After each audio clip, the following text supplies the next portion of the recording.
سامعین محترم، اگر قربانی کی تعریف کو سمجھا جائے تو ائمہ فقہا بیان کرتے ہیں کہ قربانی کی تعریف یہ ہے کہ خاص نیت سے خاص وقت میں خاص چیزوں کا قربان کرنا یہ قربانی کہلاتا ہے۔ بڑی سادہ سی تعریف،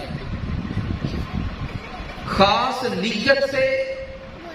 خاص وقت میں خاص چیزوں کا بولیں قربان کرنا، خاص چیزوں کا قربان کرنا یہ قربانی کہلاتا ہے۔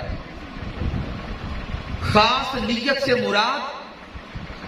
نیت اللہ کی رضا کی ہو، نیت اللہ کا قرب حاصل کرنے کی ہو، نیت اپنے اللہ کو منانے کی ہو، اور خاص وقت سے مراد عید الاضحیٰ کے یہ 3 دن ہوں، اور خاص جانوروں سے مراد وہ جانور جو اللہ اور اس کے رسول نے قربانی کرنے کا حکم دیا ہے انہی کو قربان کرنا یہ قربانی کہلاتا ہے۔ تو تعریف یہ سامنے آئی